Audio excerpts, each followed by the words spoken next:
Praise the lord. యెషయా గ్రంథం 44వ అధ్యాయం 3వ వచనం. నేను దప్పిగల వాని మీద నీళ్లను, ఎండిన భూమి మీద ప్రవాహ జలములను కుమ్మరించదను. నీ సంతతి మీద నా ఆత్మను కుమ్మరించదను.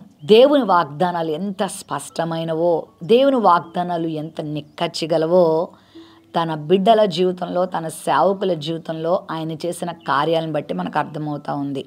నా సేవకుడు అని యాకోబు, నువ్వేం భయపడద్దు, నేను నీకు తోడై ఉన్నాను, నీకు నేను సహాయం చేస్తాను అని వాగ్దానం చేసిన దేవుడు దాన్ని నెరవేర్చుకున్నాడు. దప్పి గొనిన వాళ్ళ మీద నీళ్లను, ఎండిన భూమి మీద ప్రవాహ జలాలను కురిపించే అంత శక్తివంతుడు మన దేవుడు. మరి ఆయా రకాల జీవన పరిస్థితులను బట్టి, ఆయా రకాల అపవాది శోధనలను బట్టి చాలామంది లోకంలో దిక్కులేని వారిగా, బాధను అనుభవించే వారిగా, దప్పిగొనిన వారిగా, తృష్ణగొనే వారిగా, ఆక్రందనలు చేసేవారిగా ఉండొచ్చు.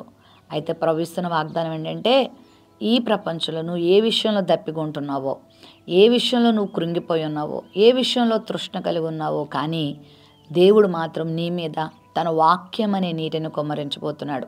ప్రతి సమస్యకు, ప్రతి సంఘర్షణకు జవాబు, పరిష్కారము దేవుని వాక్యమే, దేవుడే. ఎండిపోయిన భూమి ఒక వర్షపు చినుకు తన మీద పడడం కోసం ఎంత ఎదురు చూస్తుందో, ఆ వర్షపు చినుకే ఆ భూమి మీద సారాన్ని వెదజల్లేలాగా, ఒక మరి పచ్చనిదనాన్ని తీసుకొచ్చే విధంగా, పండించే విధంగా, ఆశీర్వాదకరంగా ఉండే విధంగా చేస్తుంది. మరి అలాంటి ఎండిన భూమి మీదకి ప్రవాహ జలములు నేను కుమ్మరిస్తానని దేవుడు వాగ్దానం చేస్తున్నాడు. ఈ వాక్య వాగ్దానం వింటున్న ప్రియ దేవుని బిడ్డలారా, మీ జీవితంలో ఎక్కడైనా ఎండిపోయిన పరిస్థితులు మీరు అనుభవిస్తున్నారా? ఎక్కడైనా దప్పిగొంటున్న పరిస్థితులు మీరు అనుభవిస్తున్నారా? శాంతి కొరకు, సమాధానం కొరకు అంగలారుస్తున్నారా? వేచి చూస్తున్నారా?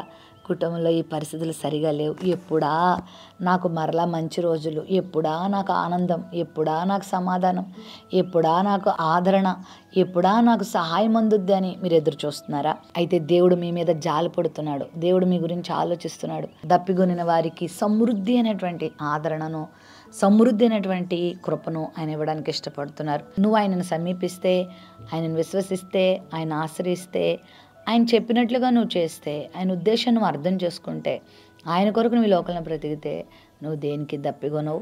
ఏ విషయంలో కూడా నువ్వు ఎండిపోవు, వాడిపోవు, వేసారిపోవు.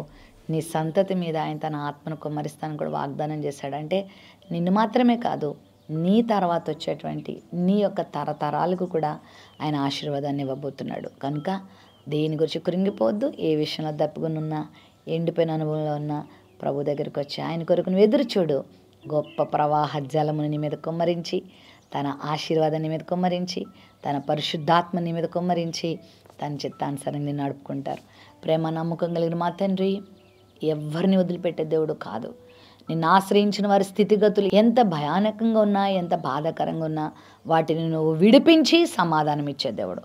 ఎండిన భూమి మీద నీటి ప్రవాహములను ప్రవహింపచేసే దేవుడు. ఆయా దప్పిగొనిన వాళ్ళ మీద నీళ్లను కురిపించే దేవుడు. కురిపించయ్యా, నీ సహాయం దయచేయండి అయ్యా.